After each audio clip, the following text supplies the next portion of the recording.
Hello दोस्तों, मैं शिव कुमार यादव अपने यूट्यूब चैनल पर आपका स्वागत करता हूं।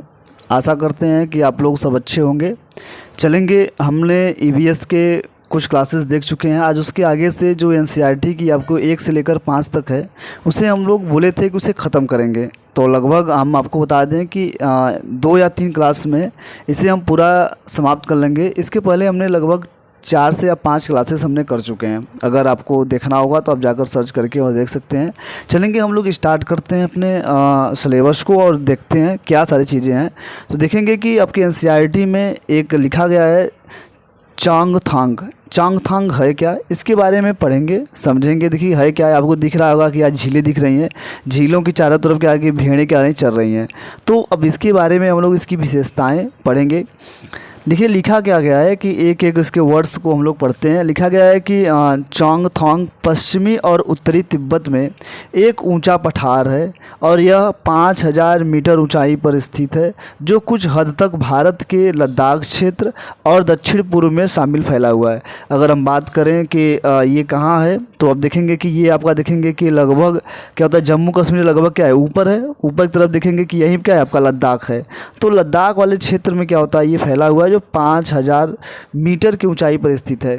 फिर अगला देखेंगे कि यहाँ चांगपा नामक प्रजाति है, जिसकी आबादी कुल 5000 लोग हैं। यह हमेशा अपने भेड़ बकरी के साथ घूमते रहते हैं।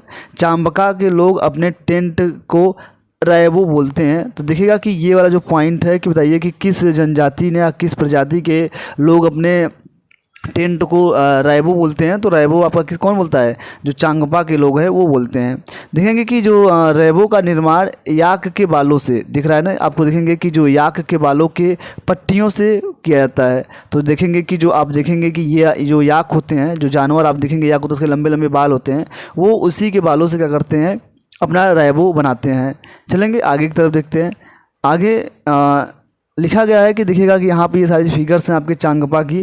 तो फिर लिखा गया है कि चांगपा की भाषा में चांगथा का मतलब ऐसी जगह जहाँ कम लोग रहते हैं। ठीक है, इसका जो चांगपा की भाषा में अगर चांगथांग की अगर बात करें तो इसका जो मतलब होता है कि यहाँ के जो लोग हैं, जहाँ क्या हो, ऐसी जगह जहाँ पर कम लोग रहेंगे। देखेंगे ये टेंट है, इसके बालों से बनाया गया है। देखेंगे बर्फ़ गिरे हुए हैं, ये सारी चीज़ें हैं। आपको लिखेंगे कि यहाँ भी एक पेट्रोल पंप नहीं है। यहाँ भी क्या एक पेट्रोल पंप नहीं है। जब देखेंगे कि यहाँ पर जब कोई गाड़ियाँ नहीं होती हैं तो टेंट मिलेगा कहाँ सबको। तो लिखेंगे दिखा कि रैबो अर्थात टेंट के पास एक जगह होती है जिसे लोग लेखा बोलते हैं। क्या बोलते हैं, लेखा बोलते हैं।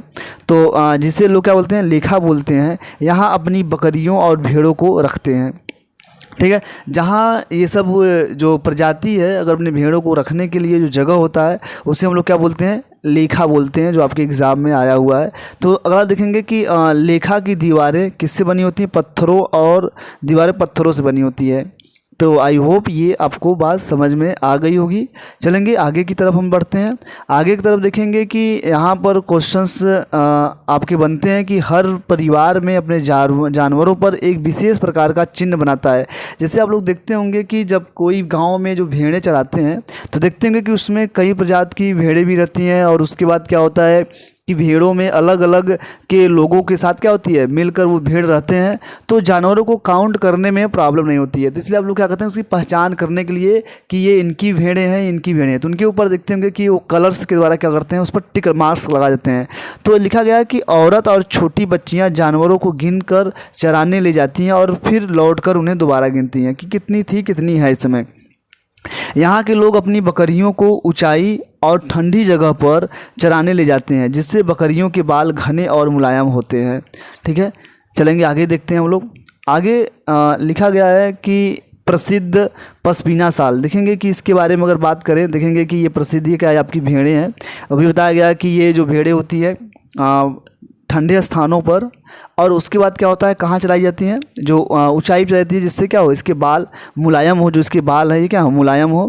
और जिससे क्या होता है कि आपको पता होगा कि विश्व प्रसिद्ध पश्मीना शाल इसी से बनता है। तो आपको बता दें इसके बारे में, आप पढ़ेंगे कि इसके जो बाल होते हैं इतने पतले होते हैं कि इसके इतनी गर्मी आपको पैदा करेगी आपको कि आप ठंडियों में बहुत अच्छा और बहुत महंगे मिलते हैं।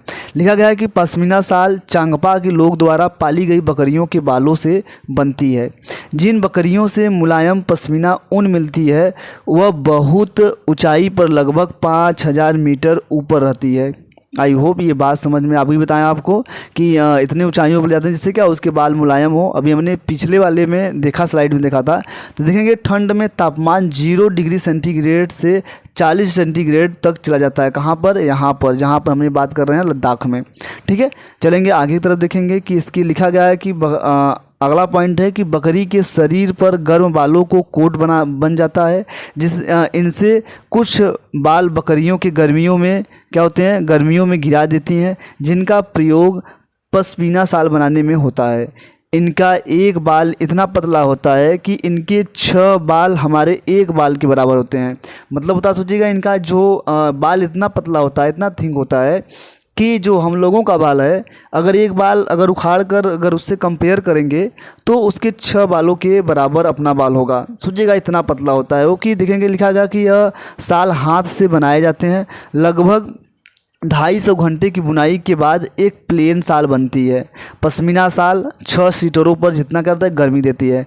अगर आप एक पश्मीना शाल ले लेंगे तो आपको 6 जो स्वेटर्स होते हैं, स्वेटर्स होते हैं, उतनी ज़्यादा आपको गर्मी पैदा करती है। आई होप ये बात समझ में आ गई होगी पश्मीना शाल किस बकरी से बनती है। अभी यहाँ पर दिखेगा, यहाँ पर हो जाएगा, देखेंगे। अब देखिएगा अबू धाबी, आपकी अबू धाबी दिख रहा है। अबू धाबी में क्या ये सबके पेड़्स हैं, ये सारे देखेंगे, ये जानवर हैं, ये ऊँट है, कैसे चल रहा है सारी, ये रेगिस्तान से। तो अबू धाबी के बारे में अगर हम लोग पढ़ें तो देखेंगे कि किसके लिए फेमस है ये, कि अबू धाबी क्या है, एक रेगिस्तानी इलाका है। यहाँ खजूर के पेड़ ही पाए जाते हैं। अबू धाबी की मुद्रा क्या होता है, दिरहम होती है। अबू भाषा की जो भाषा होती है वो अरबी होती है। यहाँ पर पानी पेट्रोल से महंगा होता है। आपको बता दें कि ये रेगिस्तान होने के कारण यहाँ पर क्या होता है, पानी की सुविधाएं नहीं होने के कारण क्या होता है, यहाँ पर बहुत ज़्यादा क्या होता है, आपको महंगा मिलता है। चलेंगे आगे वाले क्लास में देखते हैं। लद्दाख के बारे में पढ़ते हैं। लिखा गया कि लेह सूखा और समतल और ठंडा रेगिस्तान है। आपसे पूछता है कि बताइए कि ऐसा कौन सा रेगिस्तान है जो ठंडा रेगिस्तान है, जहाँ वो समतल भी है। तो आपको पता होगा कि जो भी रेगिस्तान होते हैं वो बहुत गर्म रेगिस्तान, क्या होते हैं, गर्मी होती है। लेकिन भारत में एक ऐसा रेगिस्तान है जो क्या होता है, ठंडे रेगिस्तान के नाम से आता है। तो कौन सा है? लद्दाख है।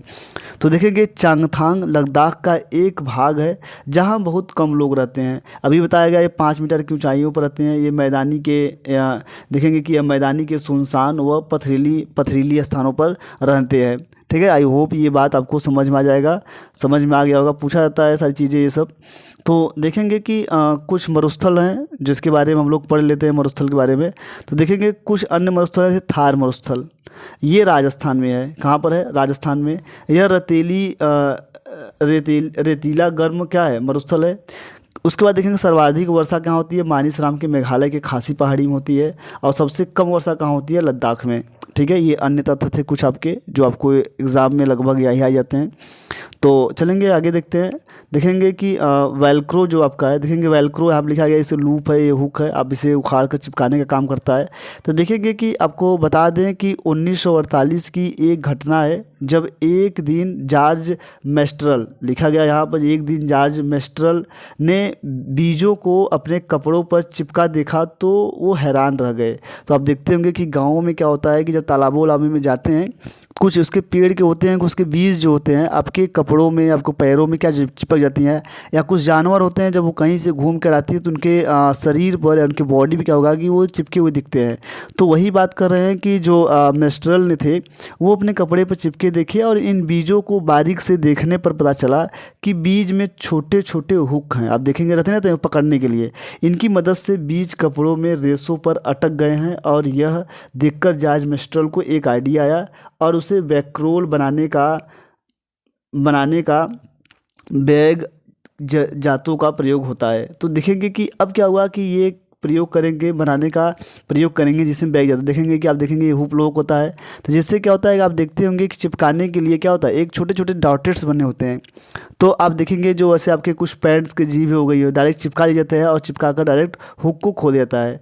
देखेंगे कि ये देखेंगे कि बहुत इंपॉर्टेंट है, जिसमें आपको पता होगा कि ब्रेल लिपि, ब्रेल लिपि होती क्या है?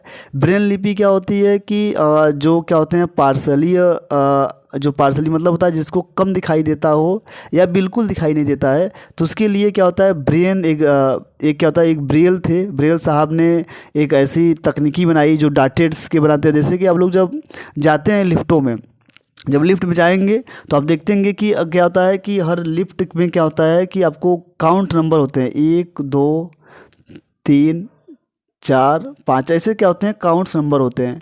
काउंट्स नंबर की बात क्या होता है कि उन्हें पढ़ने लिखने और सारी चीज़ें क्या करती हैं। जैसे अगर उसको एक पता करना है कि अगर जैसे मान लीजिए कोई व्यक्ति है और वो अंधा है, उसे दिखाई नहीं दे रहा है, तो लिफ्ट में वो बटन दबाने का प्रयोग क्या करेगा, तो उसमें कुछ डाटेड उखाड़ देता है। अगर ये पहला वाला लिफ्ट रहेगा तो उसमें एक छोटा सा क्या होगा, एक डाट रहेगा, उभरा रहेगा, तो अपने वो हाथों से क्या करेगा, टच करके क्या करेगा, पता कर लेगा कि इसमें कितने डाट्स हैं। ठीक है, ऐसे क्या होगा, अगर 2 रहेगा तो दो डाट्स रहेंगे, 3 रहेगा 3 डाट्स रहेगा, तो डाट्स को पता करके बटन दबा लेता है और क्या होता है अपने लिफ्ट से वहाँ तक पहुँच सकता है।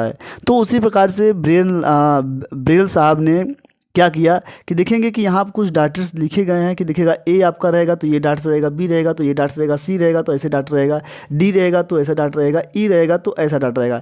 देखेंगे अगर ए डाट रहेगा तो आपको देखेंगे ऐसा डाट रहेगा, बी रहेगा तो ऐसा डाट बना रहेगा, सी रहेगा तो ऐसा डाट बना रहेगा। तो ऐसे करके आपके देखेंगे कि जेड तक ये डाट्स हैं, जिससे वो कि बच्चा क्या करता है पढ़कर अपने भाषा को समझ सकता है। ठीक है, तो देखेंगे यहाँ लिखा गया है कि जो ब्रेल दिवस मनाया जाता है वो 4 जनवरी को मनाया जाता है। चलेंगे आगे की तरफ हम लोग देखते हैं। आगे देखेंगे कि लिखा गया है कि लुइस ब्रेल, देखेंगे इसको हम लोग समझते हैं कि देखेंगे कि लिखा गया है कि लुइस ब्रेल फ्रांस के थे। वो 3 साल की उम्र में अपने माता पिता के औजारों से खेलते हुए उनकी आंखों की रोशनी चली जाती है।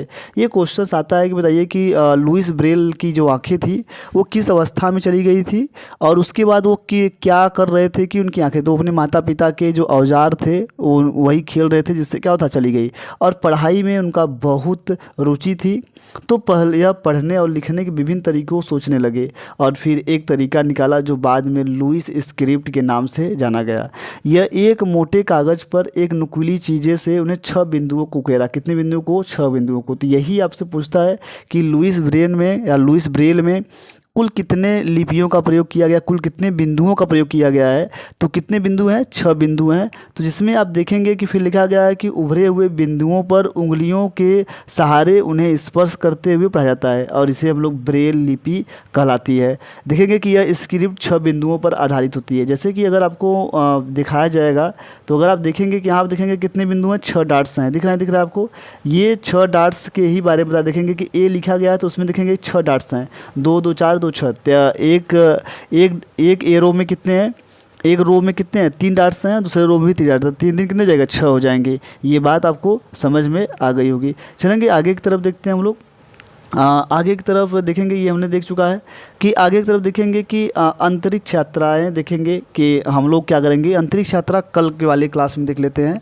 आई होप अगर आप हमारे चैनल पर नए हों और हमारे चैनल को अच्छी लगी, अगर आपको हमारी वीडियो अच्छी लगी हो तो आप हमारे चैनल को ज़रूर सब्सक्राइब करें और अपने दोस्तों के साथ शेयर करें। धन्यवाद। Thank you so much.